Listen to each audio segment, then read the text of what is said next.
17واں اصول یہ ہے کہ آپ صلی اللہ علیہ وسلم نے جو ہمیں ایک اسوہ حسنہ دیا وہ ہے اپنی بیٹیوں کے ساتھ حسن سلوک سے پیش آئیں۔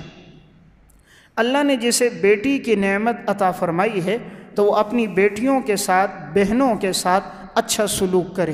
نبی اکرم صلی اللہ علیہ وسلم نے فرمایا من عال جاریتین حتی تبلغا جاء یوم القیامت انا وہو وضم اصابعہ۔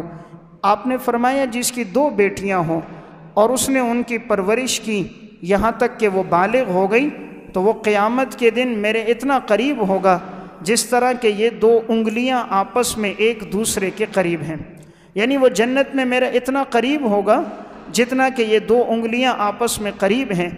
دیکھیں آپ نے یہ بشارت بیٹوں کی پرورش پر، بیٹوں کی تعلیم اور تربیت پہ نہیں سنائی، آپ نے یہ بشارت بیٹیوں کی تعلیم اور تربیت پہ سنائی۔ عموماً ایسا ہوتا ہے کہ جب بیٹی کی پیدائش ہوتی ہے تو انسان تھوڑا سا فطرتی طور پر کچھ مایوس ہو جاتا ہے کہ ساری زندگی اب اسے کھلانا پڑے گا، شادی کے موقع پر اس کے اخراجات ہوں گے، تو انسان پریشان ہوتا ہے۔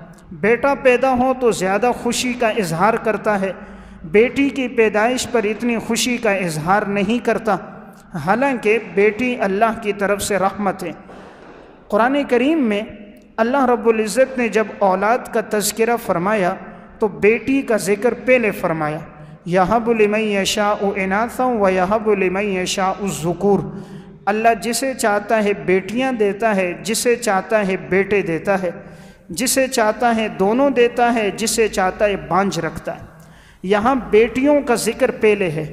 مفسرین نے یہ نقطہ لکھا ہے کہ جس کے ہاں بیٹی کی پیدائش سب سے پہلے ہو وہ گھرانہ بابرکت ہوتا ہے، وہ بابرکت گھرانہ ہوتا ہے، وہاں خیر اور برکت ہوتی ہے جس گھر میں بیٹی کی پیدائش پہلے ہو۔ اسی طرح جس خاتون سے بیٹی کی پیدائش پہلے ہو تو وہ بھی باسعادت اور نیک بخت ہوتی ہیں۔ اس سے معلوم ہوا بچی کی پیدائش پہ اللہ کی رحمتیں اترتی ہیں۔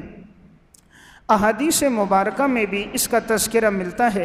آپ صلی اللہ علیہ وسلم کو دیکھیے، اللہ نے 4 بیٹیوں سے نوازا، آپ کی 4 بیٹیاں بالغ ہوئیں، 4 بیٹیوں کی شادیاں ہوئیں، لیکن آپ کے 3 بیٹے تھے، تینوں کا انتقال بچپن میں ہوا، بیٹیاں آپ کی سب بالغ ہوئیں، اور آپ نے امت کو اسوہ حسنہ کیا دیا؟ بیٹیوں کے ساتھ آپ کا سلوک یہ تھا کہ جب حضرت فاطمہ رضی اللہ تعالیٰ عنہ تشریف لاتی، 2 بیٹیوں کا انتقال تو زندگی میں ہو گیا تھا، حضرت رقیہ اور کلثوم کا، تو حضرت فاطمہ کا انتقال آپ صلی اللہ علیہ وسلم کی وفات کے 6 مہینے کے بعد ہوا ہے۔ تو جب بھی حضرت فاطمہ آتی تو آپ کھڑے ہو کر ان کا استقبال کرتے، آپ ان کے لیے چادر بچھاتے، آپ ہاتھ کو بوسہ دیتے، محبت سے بٹھاتے، اور جب آپ حضرت فاطمہ کے ہاں جاتے تو ان کا بھی یہی طریقہ تھا، آپ صلی اللہ علیہ وسلم کا استقبال کرتی، کھڑے ہو کر چادر بچھاتی، آپ کے ہاتھوں کو، پیشانی کو بوسہ دیتی، محبت سے بٹھاتی۔ تو یہ امت کو ایک درس دیا کہ باپ اور بیٹی میں محبت ہونی چاہیے، اور بیٹی کے پیدائش یہ رحمت کا ذریعہ ہے، اسی لیے اللہ نے اپنے پیغمبر کو 4 بیٹیوں سے نوازا ہے۔ عموماً بیٹیاں فرما بردار، محبت کرنے والی ہوتی ہیں بنسبت بیٹوں کے، بیٹوں میں اتنی الفت نہیں ہوتی جتنی شفقت بیٹیوں میں ہے۔ تو گویا ہمارے لیے 17واں اصول یہ سامنے آیا کہ بیٹیوں کے ساتھ حسن سلوک سے پیش آیا جائے اور انہیں ترجیح دی جائے۔ ہوتا یہ ہے کہ کوئی اچھا کھانا بنتا ہے، لڑکوں کو کھلاتے ہیں، کوئی اچھا لباس لایا جاتا ہے، بیٹے کو ترجیح دیتے ہیں، کھلونے لاتے ہیں، بیٹے کے لیے لاتے ہیں، کوئی باہر سے کوئی چیز ہدیے میں لائیں گے تو بیٹے کو بلا کر دیتے ہیں، کہیں لے جانا ہوتا ہے بیٹے کا ہاتھ پکڑتے ہیں، بیٹے کو ترجیح دیتے ہیں، بیٹیوں کو نہیں دیتے۔ یہ بات انسان کے خسارے کے لیے اور انسان کے آخرت میں گویا ناکامی کا ذریعہ بننے والی ہے۔ تو اللہ نے بیٹیوں کی نعمت دی ہو، انسان اللہ کا شکر ادا کرے، حسن سلوک سے پیش آئے، یہ اس کے لیے نجات کا ذریعہ بنے۔